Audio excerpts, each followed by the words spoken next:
welcome to the Looks and Lemonade podcast. I'm your host, Chloe, and we're going to be talking about a variety of things on the first ever episode, which is amazing, and I'm so glad to be here in front of you guys doing this. A little bit nervous, but it's completely fine. We're all new to it, so I'm excited. But on episode 1, which is called Gemeration Z, we're going to be looking at topics to do with manifestation, law of attraction and auras, Matrix Manifestation, Tate's view on Matrix and money control, which I know is a little bit controversial, but come on guys, we've got to spice things up a little bit. Prime, we're going to be talking about society's influence and all of the different things regarding that. And we're also going to be looking at opinions and perceptions, which is going to be a little interactive element for you guys to comment, little scenarios. We want fake and toxic friendships and relationships, so please do be commenting them so I can read back at them. And we're going to be looking at confirmations of society, so schooling and uni perceptions. And I'm also going to be doing my makeup, so that's fun. So the first product I'm actually going to use, I'm going to start off with brows because why not? Got to do an eyebrow. But I'm going to be using the Primark Brow Pomade. And obviously the first topic is going to be all about manifestation and law of attraction. So I didn't actually know too much about manifestation. I thought it was an interesting topic to start off with, considering I didn't know too much about it, and I've been researching it. I actually spent a bloody long time doing a lot of research on it, so hopefully this pays off. But I learned that it's actually an event, action or object that clearly shows or embodies something abstract or theoretical. So I was thinking to myself, well, manifestation does not happen overnight. And I've also seen loads of little TikTok videos, which is like, I don't trace, I attract what belongs to me, will simply find me. Which, in my opinion, I was thinking to myself, well, to be honest, that's not great, because I don't really want to do that. And it's on TikTok, so is it really going to work anyway? And obviously, I didn't think it was going to work. So I decided to do a bit more research into it, and I found a university TED Talk which was literally done by a very young girl, and she basically was saying that manifestation is the process of achieving a personal goal, primarily thinking of an outcome which must be positive. So I thought, that links in with law of attraction, because obviously law of attraction is positive energy is positive outcome, negative energy is a negative outcome. So I thought, okay, well, that's interesting, because I know that some people are sceptical of it. So I also thought about who we want to be in life is part of what we want. And for me personally, I want to go into a career in marketing. So I want to make sure that, just brushing my brows through. I want to make sure that my career consists of a creative one with good money, because obviously girls got to get that coin, and so I can buy Prime drink, which is a topic that we're going to be talking about later. But yeah, so I thought it was really interesting to try and work out the concept behind manifestation. She spoke a lot about the feelings behind senses, drawbacks, limiting views, and it's not a scientific conception, which I think is really important to talk about. It's explained by universal laws and energy, which I think is quite important, because obviously law of attraction, we never know what's happening in a universal consciousness, but we know what is happening within our minds, which is why it's important. I then looked at formulas, how we can formulate action through scenes and accomplishments. So there's actually a formula for manifestation, which is action equals thought equals action equals accomplishment. And obviously everything we do in life, we have to accomplish things. It's important to understand that, not everything is easy. We have to chase our goals, and we have to go and get it. You have to work hard. So get that bread, get that hair, then leave. Peace out. Sorry, had to add that in. Got excited. But that is the main concept of everything. So I then also looked at, it's important to be aware of thinking processes. Because obviously right now I'm doing my makeup and I'm trying to explain about manifestation. Things can get complicated. This is the e.l.f. Camo Concealer, by the way. If you haven't tried it, you need to try it. It's the best thing since sliced bread. But anyway, it's important to be aware that your thinking processes and your daydreams are fake scenarios to help you relate to everything. So I think it's important to talk about that all them neurotransmitters in your smart brains actually help put positive energy into the universe and talk about different things. So right now, I'm just blending my makeup. But yeah, so again, it's important that you have positive energy and positive thoughts. And I feel like within today's society, it's really important, or it's really difficult to try and find people with positive mindsets, because obviously there's so many bad things happening. So I always say surround yourself with good and positive people. Do you believe we are all vibrations? I believe that we live in simulations by that. So I'll go into more detail on that later. But I definitely think that if you surround yourself with positive people, you will have positive times and a positive outcome. And this concealer looks bomb. Look at that. That is amazing. But yeah, so anyway, I think it's extremely important to recognise that with manifestation, you have to be so specific. I've just seen another comment. I do find it difficult to be positive because of stuff that kind of happens within my life, and I haven't had the easiest time the past couple of months, but I've surrounded myself with good people, like my college friends, my outside friends, and my work friends. They've all been very, very helpful and very, very good. So at the end of the day, as long as you have a positive outlook, I feel like you can't really go wrong with things. Oh, Ben, that's a good one. How do I deal with negative and toxic people in your life? I'm going to come back to that, because I have a little topic on opinions and perceptions that I would like to fill that in. But I would just say you have to block out negative. And if a negative source comes in and you get a feeling that you're starting to feel sad, that's when you know that someone's negative. But yeah, so just going to go over law of attraction. I've been looking at a book called The Secret, which my teacher actually said that he had been looking into. And it was released in 2006, and it is a self-help book by Rhonda Byrne, based on the earlier film with the same name. It's based on the belief of the psycho-scientific law of attraction, which claims that thoughts can change a person's life directly. But knowing me, I wanted to go a little bit deeper into this, and I discovered that through cutting-edge sciences, and it's confirmed, that every thought is made up of energy and has its own unique frequency. So when the thought is given out into the universe, it radiates this energy, and the frequency of it radiates into the universe. So it naturally interacts with the material world, like we are, and kind of has a little bop and is like, do you know what? We're going to be positive now. So, I'm just looking at all these comments. So I then went a bit deeper and looked into the physical objects known as packets of energy at the sub-microcosmic quantum level. So as your thought radiates out, it attracts energy and frequencies of like thoughts, like objects, and even people, meaning that it draws back to you. And there is a graph, I will put it up on screen in the edited version of this podcast, but it's basically a man in the middle, and it has rays going out by it, and they are subatomic particles which radiate your energy and your thoughts. So truly, energy as a person is accurate and is real, which blows my mind. Like, that's crazy. But then that is when we move on to beautiful. If I manifest winning the lottery, will I make it win? If you tell yourself you will have money in 5 years, you will have money in 5 years. Get up every single day and tell your damn self, I'm going to be successful, I'm going to have money, I'm going to be the baddest bee to have ever lived, and you will get that coin. But that takes me onto the lovely topic of auras. I thought I'd give myself a little talking break, and probably you guys are a bit tired of me by now. So I'm going to be using this new contour stick that I actually bought in Primark last week. Now it's Primark, so I might end up with a rash, but I'm doing it for you guys. And I'm going to look crazy, and I thought this would make a good video. So oh my god, look at how, I did way too much, look at that. That is diabolical. However, I'm just going to put it up here. It's a lot more orange than I thought it was going to be. But yeah, this was £2.50. I actually love Primark makeup, although I do think it can be a little bit controversial sometimes. But again, that kind of takes me to like what I was talking about, society's influence. Because I do agree that obviously if I say this product is amazing and people trust my opinion, they may go and buy it. So yeah. But I love Primark makeup, and this is quite nice. It seems to blend quite well. I hope this ends up looking okay. But what is going on in this chat? But yeah, fingers crossed. I can't lie, it's blending out into nothing. I may have to do second layer, but it blends quite well. Although I look so pale on this camera right now, so I'm not quite sure about that, but we can try. The girl can dream, guys. So yeah, back to auras.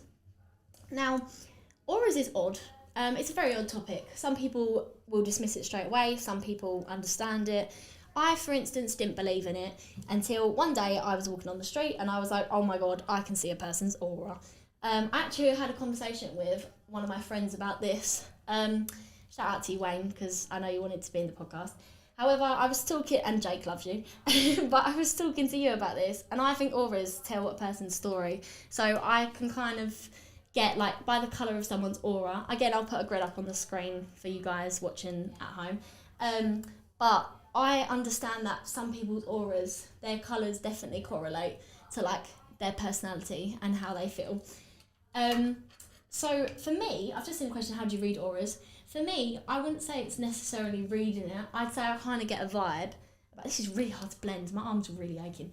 But I kind of get a vibe about how someone is to me and what colour their auras are. So red is well-grounded, energetic, strong-willed. But for me, a red is quite, I would say, negative. I'd say if I get a red vibe from someone, it's like a red flag. I'd be like, nah. I'd also say that orange is kind of on the red side, but orange shows more like adventurous but thoughtful, so they kind of have the sympathy that a red aura would not. Yellow and green can be associated with animals, social, communicating, nurturing, creative, friendly. Blue, I'd say, is very free, like the ocean, like the sea.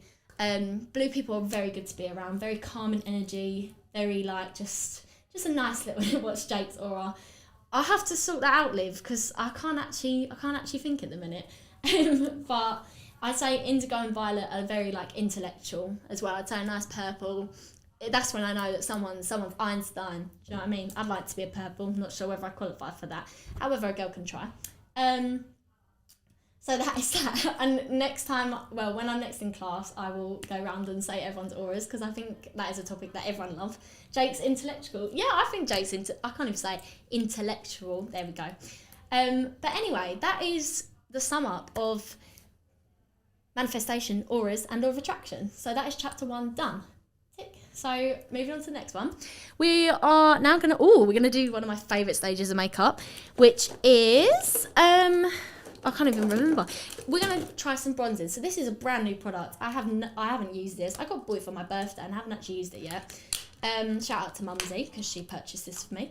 But yeah, so this is the e.l.f. contour kit, and it is in the shade light because your girl's a ghost. But we're going to be... Oh, I love the packaging. Look at that.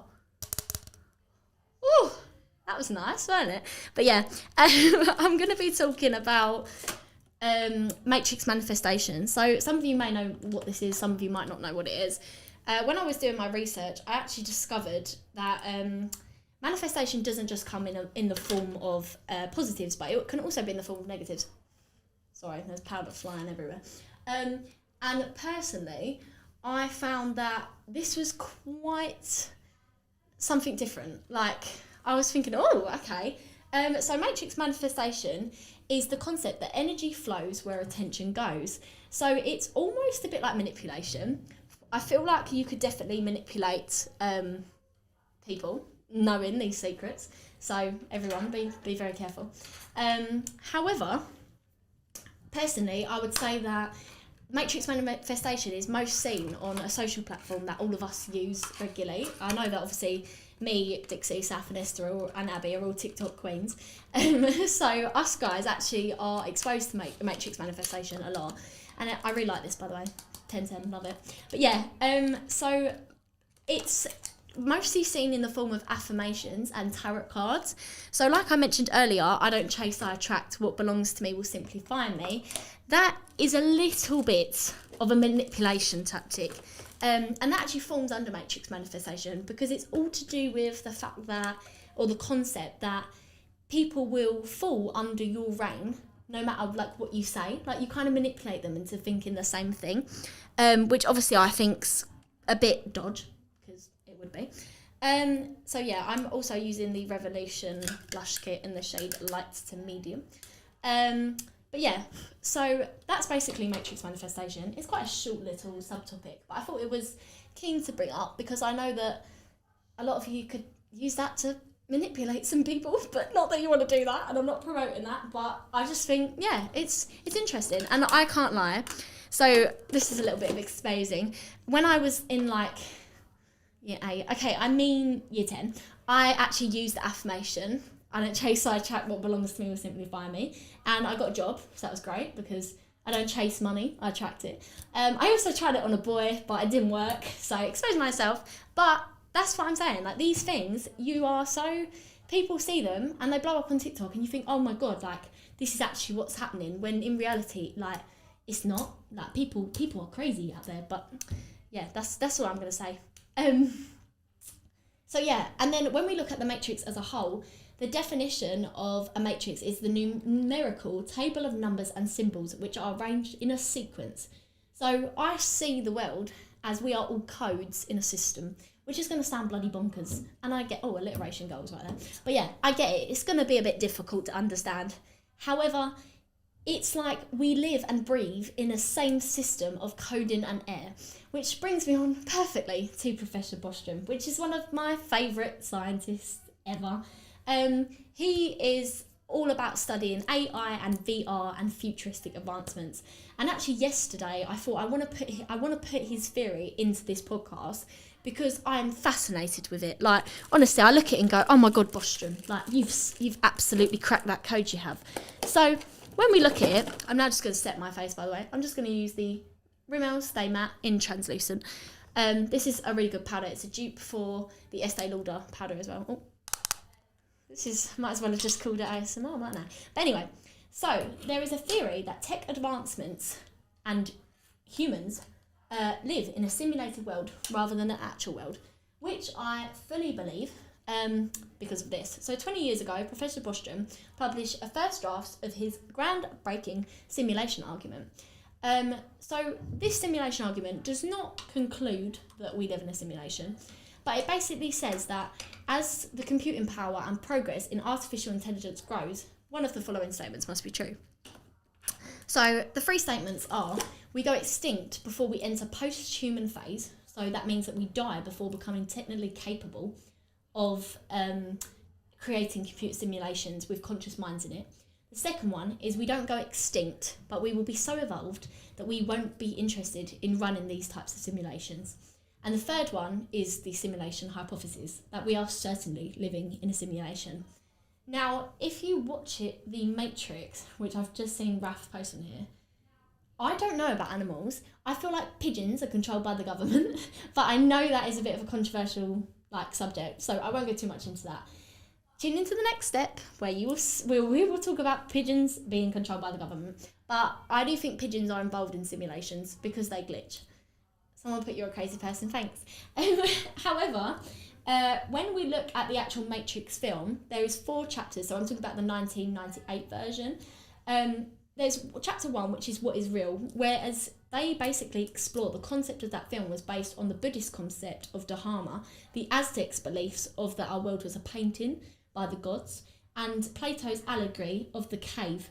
So we've always kind of toyed with the idea that reality is an illusion, and it's shadowing what is truly real. Chapter 2 shows the world as it is. So it basically sums up that the Matrix is a computer-generated dream world, and it keeps us under control. Chapter 3 is the architect, so we must have one main creator, which I believe is a form of super intelligence. Now, I'm not saying we live in a simulation. However, I do think that there is enough evidence to kind of propose that we could live in a simulation. And then chapter 4 is red pill, blue pill. So you can either have the complete truth if you take a red pill, or you can stay in the current state of ignorance, as Professor Bostrom said. And we consume more energy than we generate. There are many more efficient engines already available for converting energy. We wouldn't want to keep a whole human organism just to generate waste heat. Okay, so if the original Matrix premise of humans as batteries seems inefficient and unlikely, then how would the simulation work? So I'm just going to move on to the Matrix, and I'm going to talk about Andrew Tate, which I know is a very controversial topic. Also, I got a new eyeshadow palette. How cute this is. So I'm just showing both cameras. Beautiful. Yeah, so basically, to be honest, I don't really wear eyeshadow, but I'm going to give it a go. Hopefully this don't go awful. I'm literally just going to do a nude. But I'm going to talk about Andrew Tate. So Andrew Tate is very controversial man. However, I do think that some of his opinions on the world as it is, I'm just taking the shade, I can't even read this, slow motion and nothing else. Oh, this very fits into my Matrix thing. But yeah, basically, his belief that the Matrix is run by the government, as the government wants slaves. The old school idea of slavery consists of the government using citizens as slaves, and basically they want to make them work for free and build things. So the government then are like, oh, hey, we can't do that. We can't do that anymore. So instead, they decide to pay us pittance, by the way.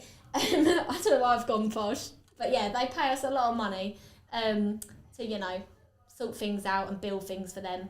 So Tate has a very controversial view on it. He believes that if a government can create something like money, then it's kind of then like from thin air. You give up your life, like you give up your hours and you give up everything just for the context that, you know, just for money. Then you're complying. You are a compliant slave to the world. What the government wants is slaves. Slavery's not gone anywhere, right? So the old school idea of slavery, let's talk about slavery. A government would get slaves, make them work for free and build things. That's slavery. So they've stopped doing that now. So what do they do now? They get people, make them build things for money. That is what his opinions are. Now, everyone's got mixed views on this. I actually wrote down on my notes a little scenario, and I always say this to people: if I see a Bugatti on the street and I think, oh my God, I want one, I will then find that really angry. I'll get really angry because I'll think, you go to their house, they've got a £6 million house, they've got dozens of cars worth hundreds of grands, you know, McLaren P1, Lamborghini Aventador, Gallardo, like you name it, like tons of cars and luxuries. And I think, well, they didn't get that in a 9 to 5. You immediately think, oh, drug dealer. Or you don't think, oh, they've gone to university. Like, you just don't think that, because that's not how this society kind of works. Do you know what I mean? So, yeah. And then I also studied him for a little bit. Although I can't lie, watching 3 documentaries for 3 hours was most distressing. And I had a lot of little Kit Kat breaks in between. But he also looked at money control. Now, this actually kind of gave me a little bit of an insight into himself, because I was thinking, oh my God, like, this makes sense. So back in COVID-19, Joe Biden gave out $1,400 in relief checks to American citizens due to the consequences of the coronavirus. So this would make him seem like a very kind-hearted role model. However, this is only fueling the rich to become richer. Inflation within America within the last year has risen by 6 to 7%. So citizens cannot put their money in a bank as the value goes down. So they will invest their money into a business or they'll buy an asset. But I think it was something like 60% of Americans actually invested into businesses. Businesses are owned by rich people. Amazon's stock price increased by 30% because everyone was like, oh my God, let me put my money into that. Let me put my money into that. Oh my God, I want Amazon. Like, that's insane. But then they're fueling Amazon. So it's all kind of a vicious circle and a vicious scam. Yes, I agree with that, Ben. All the billionaires become big billionaires and lots of people lost their homes and businesses. And it was the plan, because they wanted people to comply with, they think, oh, they'll love us. You know, look all this money. Oh, we're reigning in it. But really, they weren't reigning in it, because the curtain just fell down, because they went to the back. That one little trend can have is crazy. Like, people were fighting for these bottles. People were punching people. People were stealing them. People would sell them at school. You had little entrepreneurs trying to sell bottles for like inflated prices, which I think is insane. Like, smart, very smart ideas. It's trendy, it's popular. And they saw a niche gap in the market, and they went and they made this energy drink that they knew kids would buy. Now, bit of a scandal. I want to just talk about a little bit of a scandal from Wakey Wines. So if you guys haven't heard of this, it's a shop in Wakefield, a little corner shop run by a guy called Abdul, and he's been selling the Prime Energy for £20 each and cans for as much as 100. But basically KSI, the 29-year-old rapper, commented on the drink and said that it was crazy, and he's actually addressed Abdul selling the drink in Wakey Wines for that price. It's gotten so bad that there are literally kids of all ages taking their dragging their parents to the shop, like, Mum, please buy me this, which I understand the hype, but you shouldn't be like, the parents should not be letting their kids be ripped off. It's just a drink. The head of Wakey Wines actually has become a recent TikTok sensation, and many teenage boys and children, to be specific, have become fixated on the shop. The boss has also recently purchased a Rolls-Royce car, and while conducting research, I actually found out he'd been in prison for drug dealing. So, a little bit sketchy. But at the end of the day, the guy's making a living. I really want to try this drink. Let me know your thoughts on this drink, because I feel like everyone wants to know and everyone wants to try it. I just haven't been lucky enough to try it, but future episodes, hopefully, maybe if I'm not stingy, I'll actually spend £10 on it. But I can't spend £10 on a drink. I can't do it. Some little statistics for you as well. The markup on the drink is 412%, which is madness. And in the US, the drinks are available for $2 or $12 for a pack of 12. It's now $153 for a pack of 12. So it's just been inflated, which works out about $14 per bottle. So it's madness. So that is the end of Prime, because little short section, but I just wanted to get in all about the media, really. So this is an interactive bit. So I need these comments, guys. Please. I need you to tell me a scenario about a relationship and asking for advice, or a toxic friendship, or a friendship, whatever you want. I need a scenario. So I've got a little one myself, which I'm going to comment on. So this was just an article off of the Bubble on the internet. And it basically says, essentially, I really, really dislike my friend's boyfriend. He's moved in with us and our 4 other housemates, all girls, for lockdown. There's nothing majorly wrong with him. He's not abusive to her in any way. But I, along with the rest of my friendship group, really don't like the vibe with him. He seems to make her happy, but he makes uncomfortable jokes and doesn't really chat to us when he's down in communal areas. He never helps around the house, rarely socialises with us in the evenings, and is overall just annoying. What can I do to make my life a bit easier? Do I say something to my friend? So personally, in this scenario, I'd say you have to talk to the friend. I don't really think it would be fair if the friend doesn't know that the girls and all of you are feeling this way. If the friend then doesn't want to comply and be like, oh, do you know what, we should kick him out, me being me, I would be as annoying as I can, do karaoke at 4 a.m. and try and, boo him out, or try and get him to leave. So yeah, that is that. So now I'm going to read some of your little suggestions. I am really intrigued by this. Oh, okay, so what advice do you have for when you feel like your partner is hiding you / keeping you a secret? Okay, first of all, if they don't post you on social medias, they don't like you. I'm sorry to say it, but if you're not your profile picture, I understand if neither of you have it, but if one of you has it and the other one doesn't, I think that's muggy. Like, they should be able to show you off, they should want to be with you, they should be like, oh yeah, like, look at this little fitty. Do you know what I mean? But they shouldn't be sitting there just not saying anything and not showing you off. Like, if they tell your friends about you, it's a very good sign. So yeah, I would say if you feel like they're keeping you a secret, it's almost as if they want attention from others. So, because when you put a person out there that you're with them, or that you're talking or whatever, people will back away because they think, oh, they're reserved, she's taken.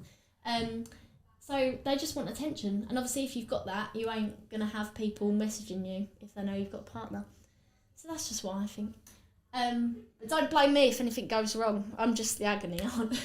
Another suggestion. My mate's asking for money because he gave me jeans that don't fit him when he could have refunded it or asked for them back. So I'm keeping them. Right, 100%. If they've given you the jeans to say, oh, they don't fit you, you don't have to pay him back because they've given you them for free. Unless he said in the beginning, look, that was £10, can you transfer me the money? I understand. But if he's now saying he wants the money, no. Like, they're your jeans, he gave them to you. If you take them to a charity shop, you can't just go and get them back. You've got to buy them back. So that's what I think.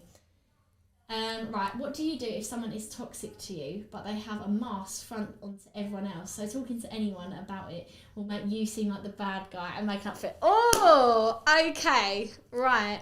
Oh, this makes me so happy. Thanks, Ben. Right, so I've actually had this situation before where I've walked into a new friendship group and it was the ringleader of the group. This girl, right,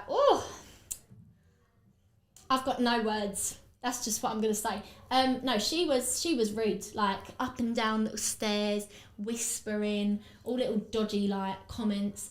And then I spoke to someone I immediately thought, going back to the aura thing, she had like this little red glow around her. I was like, nah, you are not a bit of me. But I really like the girl group. I like the rest of the girls in the group. So I then was like, okay, fair enough. Like, I'll get on with it. So it got into a couple of weeks of the friendship, and the ringleader of this group, we're going to call her Chair. Chair started talking to me and was like, oh, did you know her over there is being really horrible? So I was like, no, I wasn't going to trust this girl anyway, because I didn't. But I was like, right, so you're talking about other people behind their back. What are you saying about me? So I went to the girl who she talked about, and I said, look, Chair is saying this. What do you think? Is she like this with everyone? And the girl was like, oh, no. No. She's so nice. She'd never say that about me. So you feel stuck. You do. You feel very isolated. I'd say the thing is that, like, don't ever think that you're alone in the situation, because the other friends are probably wanting to be loyal to Chair and, like, the main ringleader, especially if they know that she's got power. So I would say just kind of be honest with yourself. Think, do I want to be surrounding myself with these people? Do I want to be attracting negative energy and positive energy? I think it's really important to kind of address that and just see what everyone else thinks. Like, do it in a kind of a low-key way. Just be like, oh, you know, what do you think? And then if they say, oh, yes, she's really nice, you'd be like, because if they idolise her, you don't want to turn out like that. They're idolising a bully at the end of the day, and you don't want that. But yeah. So I'm now just going to talk about the Wizard Liz. A couple of you might have heard about her. She's basically a lady influencer who is she can be controversial, but she talks about relationship problems, different scenarios, and friendships especially. And I was reading an article that was actually put in the paper a couple of weeks ago, and she was actually on it, and it basically explained her YouTube video. So I was like, I'm going to have a look. And she had a playlist for how to deal with kind of like bad friends, like what are the signs.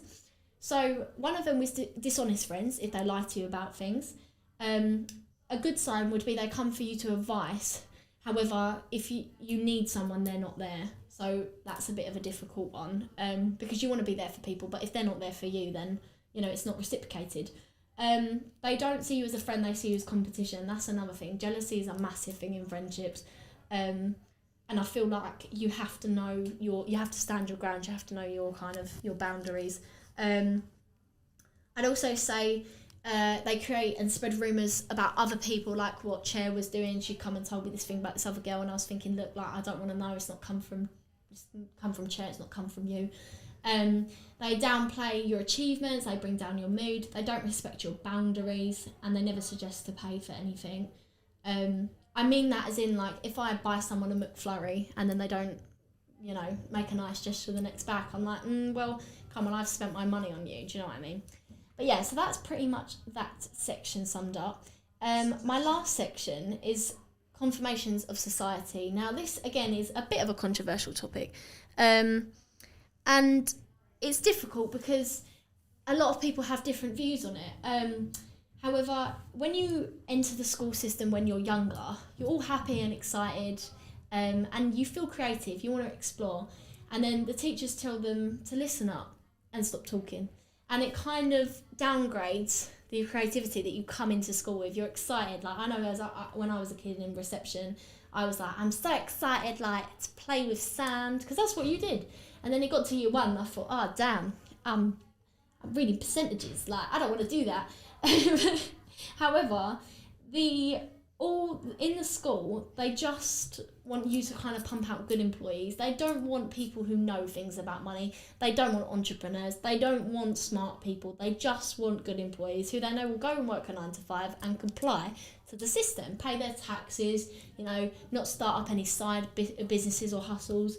They teach you that there's one right answer, which is untrue. There is thousands of right answers, even in maths. Like, it's a set thing, but really it's not. If you go into the deep coding, if you look at the Matrix, there is a lot of different answers, and, you know, nothing's ever set. And I feel like I come out of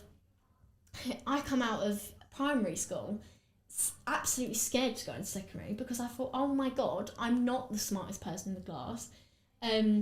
And I was thinking to myself, like, what is going on? Why have I become, like, why am I thinking like this? So they don't really teach us any economic skills either. But I thought this was quite funny to put on my little presentation. At least if I get lost in France, I know how to say I have a ruler and a pencil in my pencil case. Because that's all I know how to say. I don't know how to say I'm by the Eiffel Tower or I got lost. I just think school is a very weird system, and it's not a comfortable system for kids to grow up in. And I know if I get kids, I will be very picky about what school I'm sending them to, if I get kids. And yeah, I would contemplate homeschooling them, because I think sending them to a school where you've got all of this like stuff just absolutely degrading them, and their kids' minds are destroyed. They're bored. Like, where's the excitement? Where's the creativity? And I think that's a lot of the problem with people nowadays, like my generation and my age. I feel like people, Andrew Tate 2.0, no, stop it. But I feel like with my age and people I know, they've kind of lost that spark for what they want to do. And I think when you find what you want to do, you feel so much better and you feel happier.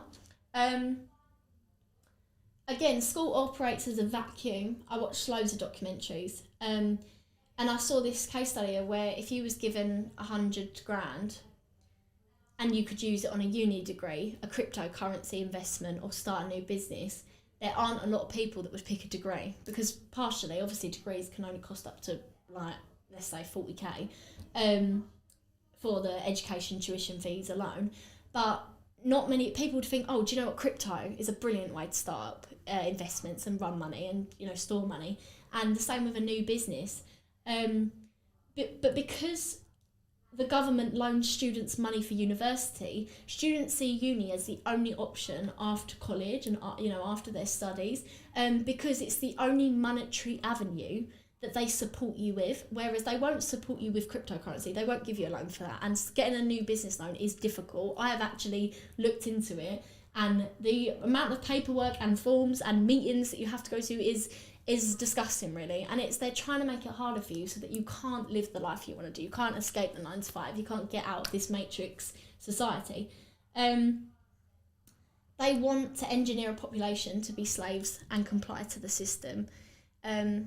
And really, degrees, they're good, but every year the value of the degree decreases because so many people are doing them.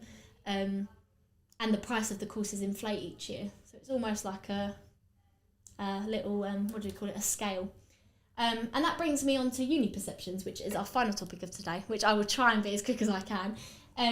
But current students in college and sixth form may be considering the next stages for their careers, and they may choose to investigate university as one of their options. Now, since I'm a college student myself, I've been surrounded by people that want to go to university, privy to many uni discussions and opinions. I think it's fair to say that some of the older generations see university as an opportunity for those with higher qualifications to further their career. But this is not the case. University courses are so open. You can go and do, like my sister's doing graphic design currently. You can go and do loads of creative subjects, animal care, everything that isn't seen as, I don't know what the word is, corporate. Let's use that word. I say that this outlook is unfair, as everyone should be able to access the same level of education and teaching others. So obviously ICT, coding, textiles, social care, that is all to do with less corporate activities. So I think that perception can be kind of pushed aside. So if you want to go to uni and do a creative subject, go. Don't let your nan tell you that you can't, because you can, On the other hand, there is a common misconception that university is about making memories and partying, which it is, because obviously everyone likes Wishy Wednesday, as my cousin bloody loves it and is there every Wednesday, which is like a little party thing that they have, like a social club. But the workload is heavy, timetables are questionably long, 9 p.m. finishes, and the financial side is very nerving, especially to those people who don't have as much money. And although you've got student loans, it can be very hard to obtain. Repaying the loan may also seem like a huge chunk, However, if you're earning £28,000 a year, you'll repay £5.29 a month, as 28,000 is 705 above threshold, and 9% of 705 is £63.45 a year, which is divided by 12, so it's £5 roughly a month. Remember, all of these figures are per year, and even for the higher repayments, this is far less than what you'll be paying in tax. So really, £5.29 a month, if you're earning over 28k, is not a lot. It's not a lot of money. So if you're ever worried about paying back a loan, there are different ways to do it, and there are a lot of different avenues. Now, again, if I could, I'd put it up on the screen. So I'm going to put it up on the screen for you guys at home. But I actually have done a comparison between my cousin's living uni costs, who's living away in Portsmouth. She's studying acting, and my sister's, who's staying at home, a university student who's studying graphic design.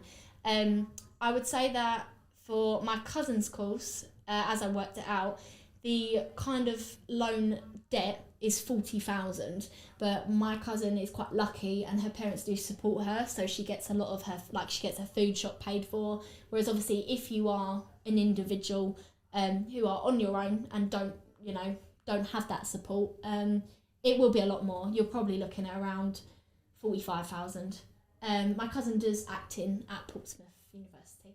And on the other hand, my sister, her debt is 41,500 approximately, and she's living at home, so she pays that's like rent, student finance she gets, then you get course expensive, so like end of year show, costumes, sketchbooks, things like that. So that is very important as well to look at. But yeah, I believe that is the end of this episode. So I hope you enjoyed listening and watching. I hope it was quite interesting, and I hope you'll come back again. Next week we're going to be looking at Gordon Ramsay, because he's an icon and I think that he's a topic that should be worth talking about. We are also going to look into a bit more on Matrix, because I want to talk more about the films and the concepts, and we'll do another section on opinions and perceptions, so you guys can send in comments and any stories that you have and you'd like me to comment on. But does anyone have any questions? Because I'm open to the floor. Is there anything I said that you'd like me to just reiterate or anything? I'll be here for the next episode. Thanks, guys. Love you. Oh yeah, finished makeup look. So I didn't actually do too much. I wanted to keep it quite natural and glowy. I can't lie, I'm a bit orange. Look at that. There we go. A little bit orange, but it's fine. Because obviously I'm feeling a little bit pink. Oh my god, that was terrifying.